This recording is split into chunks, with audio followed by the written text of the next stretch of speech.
and CP24. Welcome to the screening. I'm very excited for you tonight. Yeah, you should be. I saw this about a week and a half ago, cannot stop thinking about it, and I think probably you'll feel the same way after you see this film. But before we get to the film, please help me welcome the novelist behind The Beach, the screenwriter of films like 28 Days Later, Sunshine, Never Let Me Go, and Dread, the director of Ex Machina, Annihilation, Debs, Men, who we're here to see tonight, the film that American press called the year's most explosive movie, Civil War. Here's Oscar nominee Alan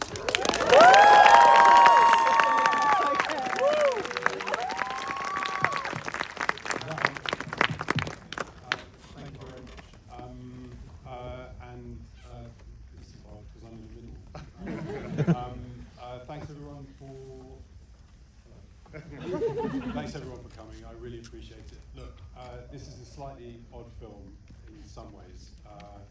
I hope it is compelling and interesting and all the things one hopes of with a film. I wrote it and directed it as a conversation, and there is a Q&A afterwards, and I hope it involves questions from people watching it. I would be really happy to engage in those questions. If you have a confusion about where I was coming from or anything like that, really happy to address it. But honestly, I would ask you to step into it and make your own assertions and your own assumptions. But mainly, thank you for coming and see you later.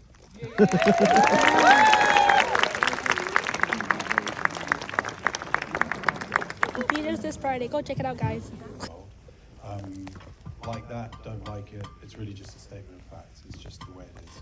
And I've certainly, so America has a radiating effect that my country, Britain, just doesn't have. Around the world, in complex ways, with all sorts of motivations, everybody looks to America in one way or another. So when America is suffering from this thing, that has a different level of importance attached to it. And visually, when you blow up the Lincoln Memorial, I mean, it really, it makes an impact. That last 20 minutes of the film, because we are so familiar with the geography, with the landmarks, it is something that I found myself gobsmacked by the first time that I saw it. Yeah, I mean, it's a complicated thing when you're making a film and thinking about it in terms of messaging and effect and what accumulated effect and what filters through, how it filters through, why it filters through. I think, so the film was written 4 years ago. We couldn't shoot it because of COVID, but it was written 4 years ago. And at that time, it's really very like now. In many respects, in some respects identical, obviously, to now. And there was a generalized anxiety. I felt it in myself, with my friends, with my family, also in the media, with journalists, and all sorts of different places. A fear of what was coming, which motivated, or not a fear of what was coming, a fear of something that actually existed. And where that might lead would be a more accurate way of putting it. And then January the 6th happened. Now, January the 6th did not motivate the film at all because it was already written. But something existed in January the 6th, which is there was an implicit threat the whole time of violence that existed as a result of the polarization. And here it was starting to be manifested. And obviously I can't speak for everybody in this room, but I bet I could speak for most people in the room, where one of the things they felt with January the 6th was a kind of revulsion, a dismay, a disgust. This film, when you talk about blowing up the Lincoln Memorial, I understand one could be glib about that. And in some ways films are glib, they just are, there's an element of that. But also there's something disgusting about blowing up the Lincoln Memorial. There's something disgusting about that kind of violence, and so, and that the attempt was within a movie to create, I hope, a sense of aversion to this. So war movies can be obscurely celebratory of violence in all sorts of complex ways, which of course I understand, I'm sure everybody understands. But that thing, I hope that the effect, obviously I can't guarantee it, is something repellent. That it's not celebratory, it's actually fucking disgusting. And not something that it makes one recoil, and you don't want to push towards it, you want to pull away. And so, yeah, that's a super long answer, but no. I've been doing interviews for the last 2 weeks, and all this stuff is just floating around my head. I apologise. We'll have to do 100 more of these. You know what? I get on a plane tonight, and I'll be back home in 7 hours, and then I'll be making sandwiches and watching Netflix. It's more than individuals, it's a phenomenon that is occurring. And trust in conversations that might happen after a film or internally during the film. Why is this posed the way it is posed? And I will just give an example to be illustrative of that. It would be the Texas-California alliance would be a good example. Now, there are many statements made about the president, about what kind of president he is, how he has defined himself in some ways. Texas and California is an easy thing because we know the differences between those states. Those states actually represent too many people polarization. They're an embodiment of it. Actually, of course, the states are large, complex places, but still they represent polarization. And this film, either, let's assume it's not stupidity, that I just don't know that is the case, but it's a deliberate choice.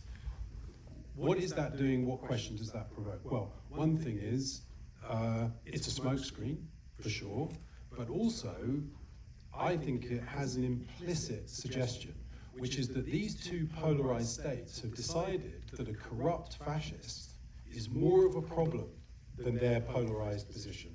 That is something that they can agree on. They can agree that fascism is a bad idea, so they are joining forces against it.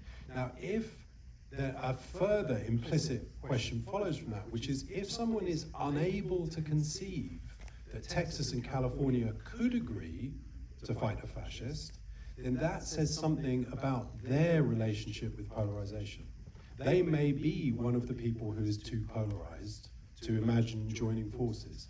Now, that's the terms in which this conversation takes place. I've been told a lot, this is not a political film. That is fucking bullshit. It is a political film, but it carries out its discussion in that way, because to me, I could be wrong, that is conversational. That is an exchange that could be had. I hope that's actually a good enough answer to a very fair question.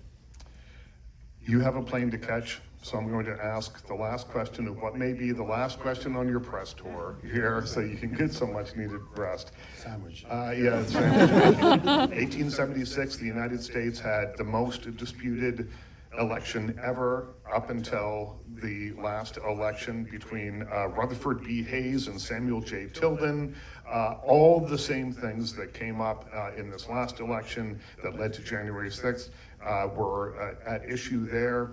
Polarization was everywhere, and eventually they got over it. So I'm going to try and end this on an optimistic note. Do you think that if they could do it once 150 years ago, that there is a possibility that things will right themselves and the ship will right themselves? Or has the internet and everything else that's come along since changed that? Categorically, yes, I absolutely do think that. I mean, I really fully do think that. I am what you would call a centrist. I won't go into explaining that too much, but that's my political position. In that, part of what comes with that way of looking at the world is centre-left, I'll say, or for whatever it's worth. But what comes with that is a basic belief that people are not extremists. And I think in general, people are not extremists. But the extremists have an incredible amount of currency at the moment, and they're making an incredible amount of noise.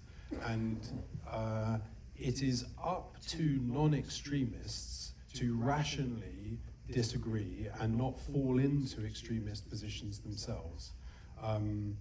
Do I think that will happen? I absolutely do. I think we lean that way in effect, but we have the capacity for madness. Every country has the capacity for madness. So do I think it will happen? Yes, but is there a danger? Also yes. Alex Garland, thank you so much. Thank you. Civil War is everywhere on Friday. Make sure you tell your friends. Thank you. Alex, enjoy